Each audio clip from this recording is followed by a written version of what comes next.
ওম নমো ভগবতে বাসুদেবায় নমঃ। জয় শ্রীকৃষ্ণ। রাধে রাধে। বন্ধুরা, আজ 24শে এপ্রিল, বাংলা 10ই বৈশাখ, বৃহস্পতিবার। আজকের দিনে সম্পূর্ণ হচ্ছে বৈশাখ মাসের কৃষ্ণপক্ষের বরথনী একাদশীর ব্রত। আজকের দিনে অনেকেই হয়তো পালন করবেন এই বরথনী একাদশী ব্রত। বছরের প্রতিটি একাদশী ব্রত ভগবান শ্রী বিষ্ণুর নিকটে নিবেদিত হয়। বলা হয়, যদি কেউ একাদশীর দিনে ভগবান শ্রী বিষ্ণুকে স্মরণ করেন অথবা তার পুজো করেন, তাহলে সেই ব্যক্তি ভগবান শ্রী হরি এবং মা লক্ষ্মীর আশীর্বাদ সদা বজায় থাকে তার উপর। একাদশী ব্রত যারা পালন করবেন তারা হয়তো এই বিষয়টিকে নিশ্চয়ই জানেন যে এই ব্রতটি ততক্ষণ পর্যন্ত সম্পূর্ণ হয় না যতক্ষণ পর্যন্ত না এই ব্রতের ব্রত কথাটি শ্রবণ করা হচ্ছে। যদি কোনো কারণবশত আপনি এই একাদশীটি নাও করতে পারেন, শুধুমাত্র এই ব্রত কথাটি শ্রবণ করেও আপনি এই ব্রতের পূর্ণ ফল অনেকাংশে লাভ করতে পারবেন। বলা হয়, একাদশীর দিন সন্ধ্যাবেলায় ভগবান শ্রী হরি বিষ্ণু এবং মা লক্ষ্মীর উদ্দেশ্যে একটি প্রদীপ প্রজ্বলন করতে পারলে তা খুবই শুভ ফল প্রদান করে থাকে। তাই বন্ধুরা, এই কাজটি অবশ্যই আপনারা বৃহস্পতিবারের দিনে বা একাদশীর দিনে অবশ্যই করবেন। আর এই ব্রত কথাটি পারলে একবার হলেও শ্রবণ করার চেষ্টা করবেন। আশা করি শ্রোতা বন্ধুরা, এই ব্রত কথাটি শুনে আপনাদের ভালো লাগবে। শুরু করছি বরথনী একাদশীর ব্রত কথা। জয় শ্রীকৃষ্ণ। রাধে রাধে। বৈশাখ কৃষ্ণপক্ষিয়া বরথনী একাদশী ব্রত মাহাত্ম্য ভবিষ্যত্তর পুরাণে যুধিষ্ঠির শ্রীকৃষ্ণ সংবাদে বর্ণনা করা হয়েছে। যুধিষ্ঠির মহারাজ শ্রীকৃষ্ণকে বললেন, হে বাসুদেব, আপনাকে প্রণাম। বৈশাখ মাসের কৃষ্ণপক্ষের একাদশী কী নামে প্রসিদ্ধ এবং তার মহিমাই বা কী, তা কৃপা করে আমাকে বলুন। শ্রী ভগবান বললেন, হে রাজন, ইহলোক ও পরলোকে বৈশাখ মাসের কৃষ্ণপক্ষিয়া একাদশী বরথনী নামে বিখ্যাত। এই ব্রত পালনে সর্বদা সুখ লাভ হয় এবং পাপ ক্ষয় ও সৌভাগ্যের প্রাপ্তি ঘটে। দুর্ভাগা স্ত্রীলোক এই ব্রত পালনে সর্বসৌভাগ্য লাভ করে থাকেন। ভক্তি ও মুক্তি প্রদানকারী এই ব্রত সর্বপাপ হরণ এবং গর্ভবাসের যন্ত্রণা বিনাশ করে। এই ব্রতের প্রভাবে মহাত্মা ধন্দুকুমার আদি রাজারা দিব্যধাম লাভ করেছিলেন। এমনকি মহাদেব শিবও এই ব্রত পালন করেছিলেন।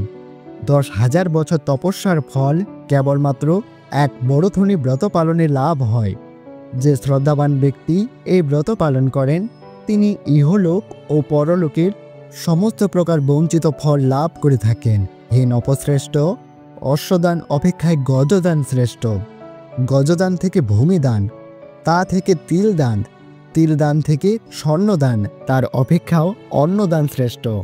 অন্নদানের মতো শ্রেষ্ঠ দান আর নেই। পিতৃলোক, দেবলোক ও মানুষেরা অন্নদানে পরিতৃপ্ত হন। পণ্ডিতেরা কন্যাদানকে অন্নদানের সমান বলে থাকেন। স্বয়ং ভগবান গোদানকে অন্নদানের সমান বলেছেন। আবার এ সমস্ত প্রকার দানের থেকেও বিদ্যাদান শ্রেষ্ঠ। কিন্তু এই বরথনী ব্রত পালনে সেই বিদ্যাদানের সমান ফল লাভ হয়ে থাকে। পাপমতী যেসব মানুষ কন্যার উপার্জিত অর্থে জীবন ধারণ করে, পুণ্যক্ষয়ে তাদের নরক যন্ত্রণা ভোগ করতে হয়। তাই কখনো কন্যার উপার্জিত অর্থ গ্রহণ করা উচিত নয়। যে ব্যক্তি বিভিন্ন স্বর্ণ অলঙ্কার সহ কন্যা দান করেন তার পুণ্যের হিসাব স্বয়ং চিত্রগুপ্তও করতে অসমর্থ হন। কিন্তু বরথনী ব্রত পালনকারী কন্যাদান থেকেও বেশি ফল লাভ করে থাকেন।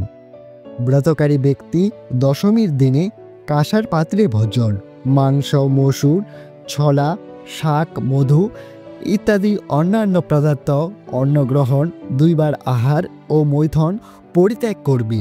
দুধক্রিয়া, নেশাজাতীয় দ্রব্য, দিবানিদ্রা, পরনিন্দা, পরচর্চা, প্রতারণা, চুরি, হিংসা, মৈথন, ক্রোধ ও মিথ্যা বাক্য একাদশীর দিনে বর্জনীয়।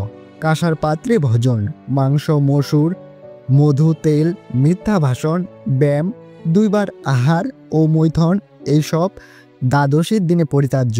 হে রাজন, এই বিধি অনুসারে বরথনী ব্রত পালনে সকল প্রকার পাপের বিনাশ হয় এবং অক্ষয় গতি লাভ হয়। যিনি হরিবাসরে রাত্রি জাগরণ করে শ্রী ভগবান জনার্দনের পুজো করেন, তিনি সর্বপ্রকার পাপ থেকে মুক্ত হয়ে পরম গতি লাভ করেন। তাই সূর্যপুত্র যমরাজের যাতনা থেকে পরিত্রাণের জন্য পরম যত্নে এই একাদশী ব্রত পালন করা অবশ্যই কর্তব্য। এই বড়থুনি একাদশী ব্রত কথা ভক্তি ভরে পাঠ বা শ্রবণ করলে সহস্র গোদানের ফল লাভ হয় এবং সর্বপ্রকার পাপ থেকে মুক্ত হয়ে বিষ্ণুলোকে গতি হয়। শ্রোতা বন্ধুরা, এই বড়থুনি একাদশীর দিনে ভোরবেলা উঠে স্নান করে ব্রতের সংকল্প নিন। এরপর ধূপকাঠি, প্রদীপ, নৈবেদ্য এবং 16 কলা সামগ্রী দিয়ে ভগবান শ্রী বিষ্ণুর পূজা করুন এবং রাতে দীপদান করবেন। এই একাদশী তিথিতে রাতে ভজন কীর্তন করা শুভ। ব্রত সমাপ্ত হওয়ার পর শ্রী বিষ্ণুর কাছ থেকে নিজের ভুলের ক্ষমা চেয়ে নিন। এই তিথিতে ব্রাহ্মণ ভজন করানো উচিত। এরপর ব্রাহ্মণকে আপনি সামর্থ্য অনুযায়ী কিছু দান করুন। সন্তান লাভে বাধা এলে এই একাদশীতে স্বামী স্ত্রী একসঙ্গে এই একাদশীতে উপবাস, পূজা ও ব্রতপাঠ করুন। নিয়ম মেনে পূজা অর্চনা করতে পারলে সন্তান লাভের পথ প্রশস্ত হয়। পাশাপাশি অন্য সমস্ত মনস্কামনা পূর্ণ হয় এই সময়ে। এই তিথিতে শ্রী বিষ্ণুর পাশাপাশি লক্ষ্মী দেবীর পূজা করলে ধনদেবী খুশি হন। পরিবারে কখনো অর্থের অভাব হয় না, পাশাপাশি সুখ সমৃদ্ধি বৃদ্ধি পায়। বিষ্ণুর পূজার সময়ে ওম নমো ভগবতে বাসুদেবায় এবং ওম ক্লিং কৃষ্ণায় নমঃ এবং শ্রীকৃষ্ণ প্রণাম মন্ত্র ও মহামন্ত্র অবশ্যই জপ করা উচিত। এর ফলে আপনার সমস্ত ইচ্ছা ও মনস্কামনা পূর্ণ হবে। শ্রোতা বন্ধুরা, এই একাদশীর দিনে ভগবান শ্রীকৃষ্ণকে হলুদ রঙের মালা পরাতে পারেন। তার সাথে ভগবান শ্রীকৃষ্ণের পদপদ্মে চন্দনের তিলক লাগাবেন আর তার সাথে আপনি নিজেও চন্দনের তিলক ধারণ করবেন। এটি করলে সমস্ত মানসিক অবসাদ থেকে মুক্তি পাওয়া সম্ভব। নিয়ম মেনে এই একাদশী ব্রত পালন করলে খুব শীঘ্রই সন্তান সুখ ও পুণ্য লাভ করা যায়। এছাড়াও দীর্ঘদিন ধরে আটকে থাকা যে কোনো কাজ পূর্ণ হতে পারে। এছাড়াও এই একাদশী ব্রত পালন করলে ব্রতকারীর জীবনের সমস্ত বাধা দূর হয়ে থাকে। মৃত্যুর পর মোক্ষ লাভের পথ প্রশস্ত হয়। শ্রোতা বন্ধুরা, এই ব্রত কথাটি শ্রবণ করে এবং অন্যান্য তথ্য জেনে যদি আপনারা সমৃদ্ধ হয়ে থাকেন, তবে ভিডিওটিতে অবশ্যই একটি লাইক করবেন আর তার সাথে কমেন্ট সেকশনে অবশ্যই লিখবেন জয় শ্রীকৃষ্ণ। সকলে ভালো থাকুন, সুস্থ থাকুন। পরম করুণাময় শ্রী হরি আপনার মঙ্গল করুক। হরে কৃষ্ণ কৃষ্ণ কৃষ্ণ হরে হরে, হরে রাম রাম রাম হরে হরে। জয় শ্রীকৃষ্ণ। রাধে রাধে।